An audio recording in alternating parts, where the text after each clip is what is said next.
안녕하세요. 마더톡 수능수학 대표 강사 최희남 선생님입니다. 네, 이번에 우리가 풀어볼 유형은요, 이제 부정적분을 직접적으로 좀 계산하는 훈련을 좀 많이 해보도록 할 건데요. 이 부정적분 계산 같은 경우에는 우리가 기본적으로 마치 우리가 구구단을 계산하는 것처럼 우리가 고등학교 수학에서는 필수적인 그런 계산 과정이다라고 생각해 주시면 돼요. 그럼 부정적분은 바로 뭐냐? 그거부터 한번 봐야겠죠. 부정적분의 반대가 뭘까요? 네. 이렇게 물어보면은 모정적분? 막 이런 친구 있어요. 네, 미안해요. 선생님 이런 거 좋아해가지고. 네, 부정이 아빠의 정이 아닙니다. 네, 부정은요, 정해지지 않았다라는 의미를 갖게 되는 것이고, 그것에 반대되는 의미로는 우리가 미분을 배웠었잖아요. 미분이요. 바로 부정적분의 역과정이 바로 미분을 뜻하는 소리입니다. 굉장히 중요한 의미예요. 그래서 예시를 한번 생각을 해보면 우리가 요거부터 한번 가볼게요. 자. 뭐를 미분하면 x의 n제곱이 돼? 이거를 지금 물어보는 거야. 그게 바로 부정적분의 과정이에요. 우리가 어떤 미분을 해가지고 이 값을 찾았던 것이 미분 단원에서 배웠다라고 한다면 거꾸로 미분해서 x의 n제곱이 되는 게 뭘까? 그거를 찾는 과정이 바로 부정적분의 과정이다. 근데 이것을 맨날 뭐를 미분하면은 얘가 되니? 말로 맨날 글로 쓸 수 없잖아요. 그렇죠? 그래서 기호를 좀 줍니다. 뭐를 미분하면 x의 n제곱이 되니 걔를 가지고서는 인테그랄 x의 n제곱 이렇게 줘요. 근데 이렇게만 두면은 x가 변수야, n이 변수야? 알아 몰라요? 모르잖아요. 네, 그래서 x가 변수야 라고 우리가 둘 거기 때문에 뒤에 dx, 여기 변수가 오는 거여서 이런 애들 적분 변수라고 부르기도 해요. 이게 바로 뭐다? 뭐를 미분해서 x의 n제곱이 되니를 찾는 과정이 바로 부정적분의 과정이란 얘기예요. 자, 그럼 얘는 이제 한번 생각을 해볼 거야. 뭐를 미분하면 x의 n제곱이 될까? 그냥 우리 x의 m제곱, 그냥 뭔진 모르겠지만 n제곱 이렇게 한번 가보겠습니다. 그럼 실제로 얘를 미분하게 된다면 얘는 어떻게 될 거냐면요. m에다가 x의 n-1제곱 이렇게 만들어지겠죠. 그쵸? 근데 요 식이 지금 누가 돼야 되는 거거든. 미분을 해가지고 x의 n제곱이 지금 돼야 돼요. 맞아요. 그러면 이렇게 쓰는 거 어때요? 그러면 이 n-1제곱이 누가 되고 걔가 지금 n이 되면 되는 거잖아. n-1이 n이 되면 되는 거고 이런 앞에 있는 n 같은 거는 원래 곱해져 있었어요? 안 곱해져 있었어요? 안 곱해져 있었잖아요. 그쵸? 그럼 나중에 이미 얘를 n분의 1을 나눠버리고 가는 거예요. 그러니까 미리 n분의 1을 나눠놓고 간다면 얘를 미분해서 생긴 m이 싹싹 사라지겠죠? 그럼 여기 이제 n분의 1은 있으면 되는 거겠네. 괜찮아요. 그러면 우리가 지금 m을 n에 대해서 지금 표현할 수 있겠느냐? 네. n 빼기 1을 n이라고 뒀었으면은 n 값 자체가 뭐가 되는 거니까? n 플러스 1이 되는 것이니까 실제로 우리는 요 식을 찾을 수가 있죠. 얘를 지금 n에 대해서 표현한다면 얘는 어떻게 되는 거예요?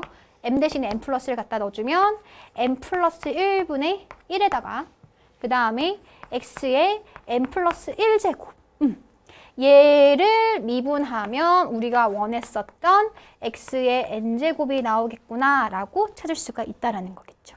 오케이, 좋습니다. 이거 우리 적분한 거예요. 그러면 이거 뭐라고 쓸 수 있다? xn제곱을 인테그랄 적분해봐라 라는 얘기는 뭐를 미분하면 얘가 되니? 라는 소리였었는데 얘가 지금 되는 거겠죠. 바로 얘가 바로 n 플러스 1분의 x의 n 플러스 1제곱을 미분하게 된다면 얘가 될 거야. 그래서 여러분들이 적분을 제대로 했는지 확인을 해보고 싶다면 얘를 미분을 해보세요. 얘를 미분했을 때 저 안에 있는 x의 n제곱이 나오는지를 확인해 주시면 돼요. 오케이? 자, 근데 걱정이 있죠.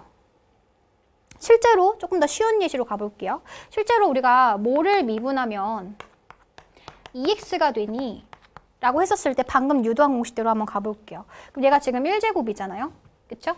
그럼 얘보다 항상 지금 뭐해? 항상 하나 차수를 올리세요. 얘가 1이었으면 1 플러스 1인 거니까 x의 2가 되는 거겠죠. 됐어요. 근데 그 대신 그것에 역수를 앞에다가 한 번 더 곱해주셔야 돼. 맞아요. 오케이. 그 다음에 상수는 미분해도 곱해져 있는 건 그대로 둘 거기 때문에 얘는 원래 있었던 2는 그대로 갖다 둡니다. 됐어요? 그러면 뭐를 미분하면? x제곱을 미분하면은 2x가 되는 것이니까 우리가 인테그랄, 자, 뭐를 미분하면 2x가 되니? 걔는 바로 x제곱이 될 거야 라고 쓸 수가 있다라는 거겠죠? 근데 실제로 x제곱만 미분하면 2x가 될까요? 아니잖아. 예를 들어서 517 같은 거 굉장히 중요한 숫자입니다. 아세요? 네, 쌤 생일이거든요. 5월 17일. 그래서 이런 거를 실제로 미분하더라도 EX 지금 만들어지잖아요. 그렇잖아. 근데 사실 517만 되나? 아무거나 다 되잖아요. 뭐 1000도 되고 마이너스 2분의 뭐 10 뭐 이런 것도 될 것이고 마이너스 2분의 5 이런 것도 될 것이고 다 돼요. 왜? 상수는 미분을 해봤자 어차피 0이 될 거기 때문에. 그래서 여기다가 우리가 뭐가 와도 상관이 없잖아요. 적분 이 하는 상수값은. 그래서 이 C를 붙여줍니다. 대표하는 거예요. 이 C가 바로 뭐냐면 걔가 바로 적분상수라고 불리는 애들이에요. 얘는 정해지지 않았어. 어찌됐건 얘는 항상 미분하면 C값은 상수니까 미분하면 0 처리되는 거니까 이 안에 있는 거 항상 나오잖아 라고 얘기해 줄 수 있잖아요. 그쵸? 그래서 우리가 적분을 할 때는 굉장히 중요한 거 뭐를 미분하면 X의 N제곱이 되니? 요 식은 우리가 아까 유도를 했지만 실제로 뒤에 뭐가 있어도 된다. 어떤 상수값이 항상 있어도 되기 때문에 걔를 대표하는 적분상수 C를 항상 붙여준다라고 생각을 해주셔야 됩니다. 괜찮죠? 네, 그게 바로 우리가 2번에서 나오는 공식이라고 생각하시면 돼요. 이제 적분할 수 있는 거예요. 어떻게 한다? 요 차수를 하나 올린다. 대신 그거에 역수를 갖다 곱해주고 거기다가 C 상수값을 하나 더해준다. 항상 요게 중요해요. 적분상수 C가 붙는다. 알겠죠? 오케이, 좋습니다. 자, 그러면 이제 1번도 할 수 있어요. 그러면 K가 상수였었을 때는 이게 거꾸로 생각하는 거죠. 뭐를 미분하면 K가 되니? 뭐를 미분하면 K가 돼? 상수만 남아? 그것은 우리가 EX 같은 거 아까 미분해주면 얘 어떻게 돼요? 이 상수 2만 남게 되는 거잖아요. 네, 그래서 X만 갖다 붙여주시면 됩니다. 그래서 KX를 미분하면 K가 될 거니까 네, 거기다가 빠짐없이 적분상수 C를 갖다 붙여준다. 꼭 기억하시고. 네. 그다음에 3번은 굉장히 좀 유용한 공식입니다. 이건 좀 기억을 해주면 굉장히 유용해요. 실제로 이 공식을 쓰고 싶을 때는 여러분들이 좀 알고 있어야 되는 게 뭐냐면 이 안에 있는 식이 X에 대한 1차식일 때만 쓸 수 있는 공식이에요. 이거 그냥 막 함부로 막 갖다 쓰시면 안 돼요. 네, 저 안에 있는 식이 무슨 식이었을 때만 1차식이었을 때만 우리가 쓸 수가 있다. 그러면 앞에 했던 거랑 똑같아요. 실제로 우리가 여기 n차가 있기 때문에 얘를 하나 올려. 그럼 ax 플러스 b에 n 플러스 1제곱 이렇게 될 것인데 우리의 그것의 역수를 한 번 더 곱해준다. 여기까지는 똑같죠. 2번이랑 똑같아. 근데 실제로 얘를 한번 미분을 해볼까요? 우리가 적분을 잘했는지 보려면 얘를 미분해가지고 요 안에 있는 것이 지금 나와야 되는 거거든. 그쵸? 그래서 미분 한번 해보겠습니다. 이거 미분해주게 되면은 n 플러스 1 하나 떨궈지면서 얘랑 지금 곱해지면서 없어졌어. 오케이, 좋아요. 그러면 ax 플러스 b의 n제곱 요렇게만 남고 싶은데 실제로 우리는 요 미분값은 합성함수에 미분을 하는 거죠. 이 안에 있는 것을 한 번 더 미분해가지고 곱해줘야 되기 때문에 A가 또 튀어나옵니다.